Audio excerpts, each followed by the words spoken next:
You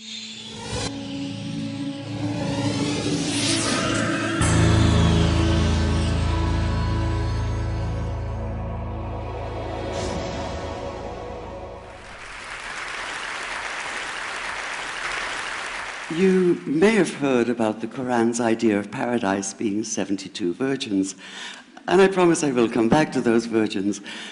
But in fact, here in the Northwest, we're living very close to the real Quranic idea of paradise, defined 36 times as gardens watered by running streams. Since I live in a houseboat on the running stream of Lake Union, this makes perfect sense to me. But the thing is, how come it's news to most people? I know many well-intentioned non-Muslims who've begun reading the Quran but given up, disconcerted by its otherness. The historian Thomas Carlyle considered Muhammad one of the world's greatest heroes, yet even he called the Quran as toilsome reading as I ever undertook, a wearisome, confused jumble.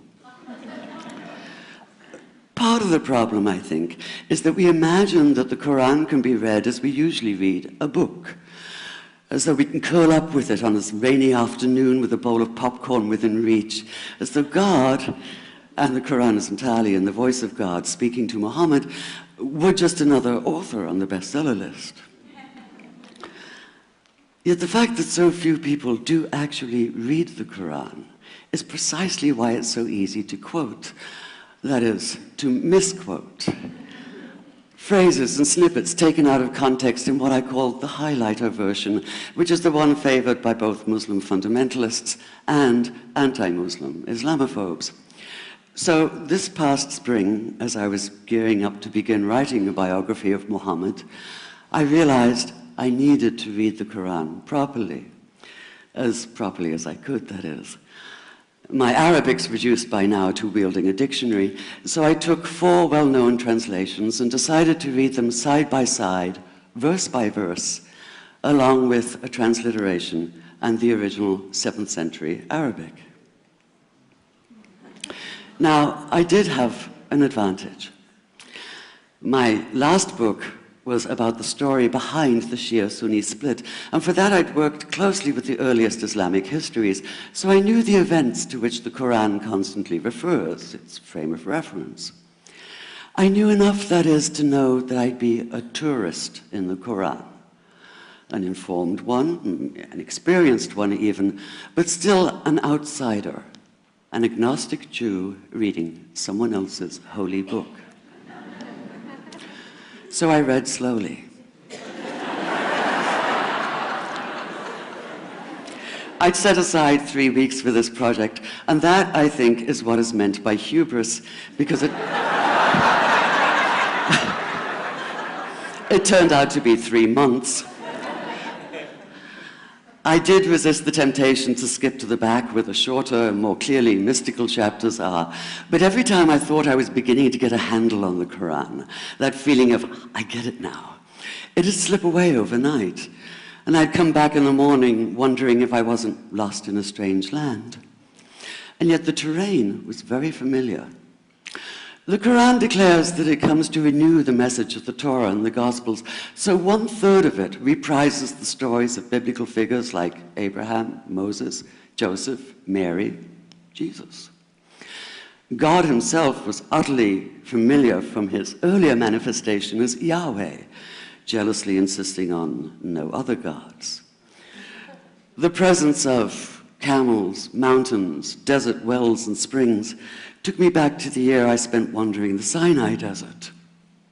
And then there was the language, the rhythmic cadence of it, reminding me of evenings spent listening to Bedouin elders recite hours-long narrative poems entirely from memory.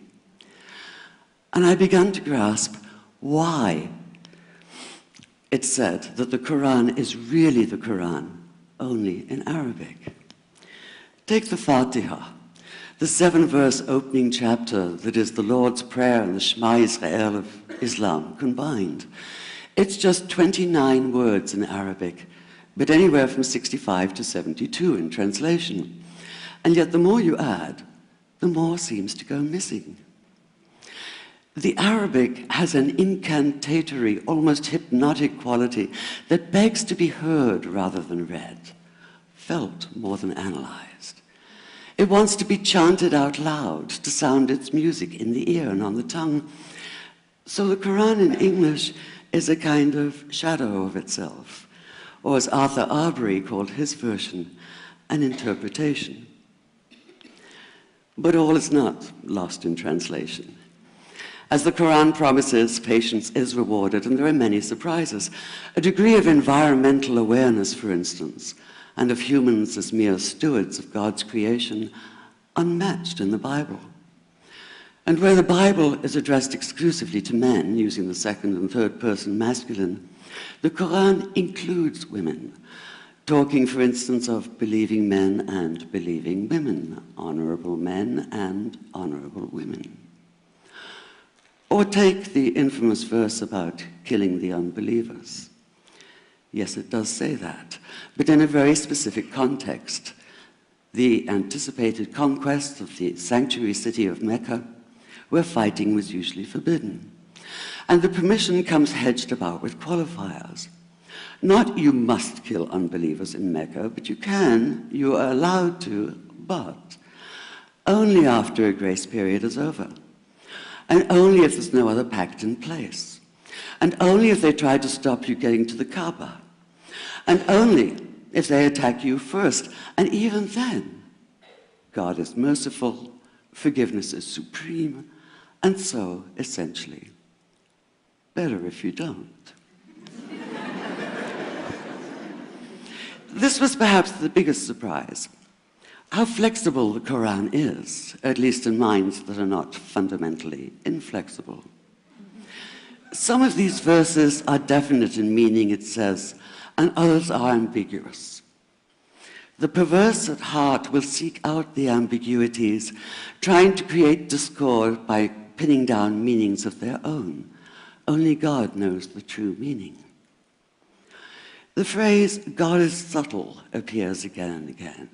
And indeed, the whole of the Quran is far more subtle than most of us have been led to believe, as in, for instance, that little matter of virgins and paradise. Old-fashioned Orientalism comes into play here. The word used 4 times is huris, rendered as dark-eyed maidens with swelling breasts, or as fair, high-bosomed virgins. Yet all there is in the original Arabic is that one word, huris. Not a swelling breast or high bosom in sight. Now, this may be a way of saying pure beings, like in angels, or it may be like the Greek kos or kore, an eternal youth. But the truth is, nobody really knows, and that's the point.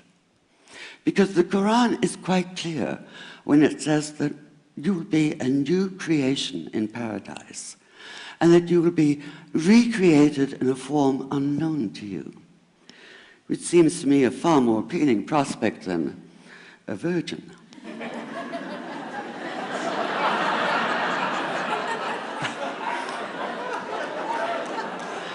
And that number 72 never appears. There are no 72 virgins in the Quran. That idea only came into being 300 years later, and most Islamic scholars see it as the equivalent of people with wings sitting on clouds and strumming harps. Paradise is quite the opposite. It's not virginity, it's fecundity, it's plenty, it's gardens watered by running streams.